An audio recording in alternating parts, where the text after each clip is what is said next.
بسم اللہ الرحمن الرحیم۔ شروع کرتا ہوں اللہ کے پاک نام سے جو بہت بڑا مہربان نہایت رحم والا ہے۔ دیکھتی آنکھوں اور سنتے کانوں کو السلام علیکم۔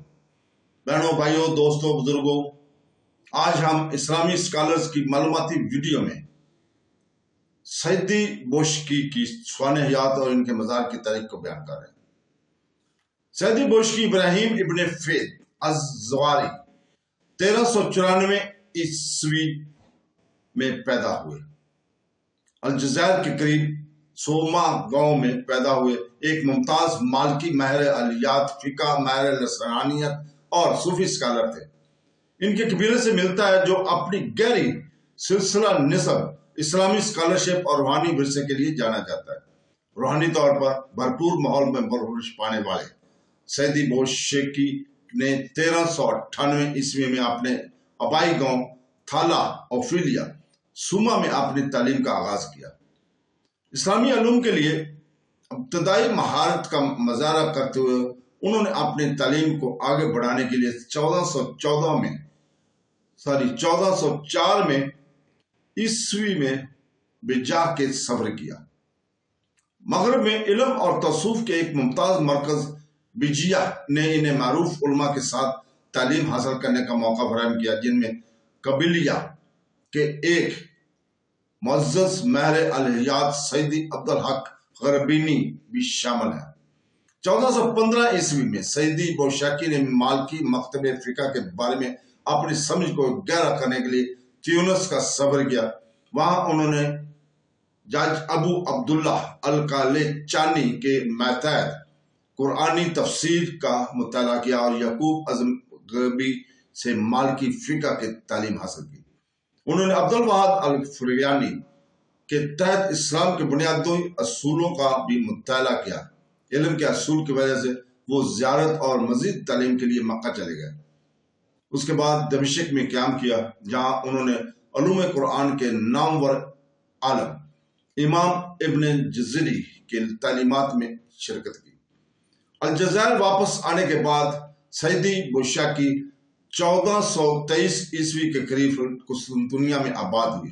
وہاں انہوں نے اپنے آپ کو تدریسی اور علمی سرگرمی میں غرق کر دیا، مشغول کر دیا۔ مختلف اسلامی علوم پر توجہ مرکوز کی، جن میں الہیات، عقیدہ، منطق، نثر، آیت اور فقہ شامل ہے۔ انہوں نے ممتاز اسکالرز جیسے ابو زید عبد الرحمن جو البیر کے نام سے بھی مشہور ہیں اور معروف مغرب عالم ابن مرزوق الخطیب سے تعلیم حاصل کی۔ سیدی بوشکی کی علمی کاوشیں صرف تدریس تک محدود نہیں تھیں، انہوں نے کئی کام بھی تصنیف کیے، خاص طور پر ایک نظم جو کہ گرامیکل تجزیہ کے اصول کو واضح کرتی ہے، جو عربی زبان میں اس کی پیچیدگیوں کے بارے میں ان کی گہری سمجھ کی عکاسی کرتی ہے۔ اپنی زندگی کے آخری سالوں میں سیدی بوشکی اپنے آبائی علاقے قبیلیہ واپس آئے اور تھلا اوفیلیا سوما میں ایک زاویہ اسلامی مذہبی درسگاہ قائم کیا۔ یہ ادارہ زرعی قبیلیہ میں فکری اور روحانی اثر و رسوخ کا مرکز بن گیا۔ قادریہ صوفی حکم کے تحت کام کرتے ہوئے زاویہ کے اسلامی علوم، قرآنی حفظ اور صوفی طریقوں پر شاگردوں مریدوں کی تعلیم اور رہنمائی میں اہم کردار ادا کیا۔ 3 صدیاں تک یہ مذہبی تعلیم اور روحانی ترقی کا مرکز رہا، یہاں تک کہ رحمانیہ صوفی حکم کو اس خطے میں بھی اہمیت حاصل ہو گئی۔ سیدی بوشکی کا انتقال 1455 عیسوی میں ہوا اور اسے تھنیہ کے پہاڑوں میں اپنے زاویے کے قریب دفن کیا گیا۔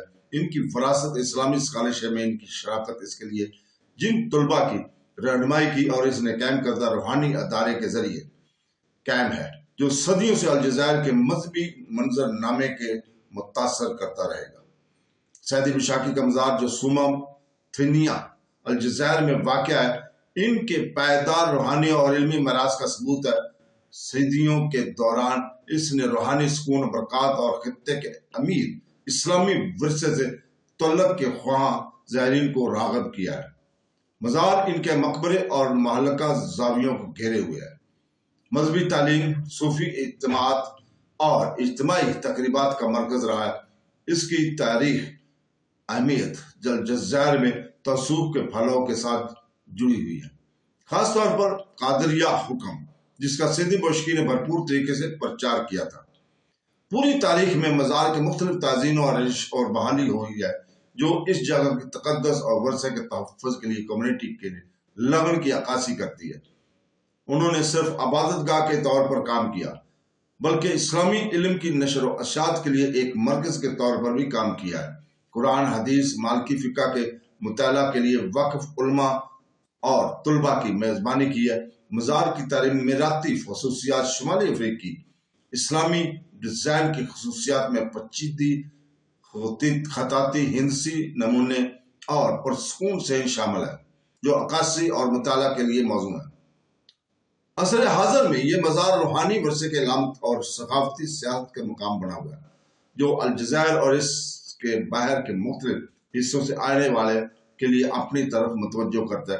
الجزائر کے اسلامی حوالہ کے تحفظ اور فروغ کی کوشش، جیسا کہ سیدی بوشاکی کی تعلیمات سے مثال ملتی ہے، کمیونٹی کے اندر شراکت اور تسلسل کے اساس کو فروغ دینے میں مزار کے کردار کی واضح کرتی ہے۔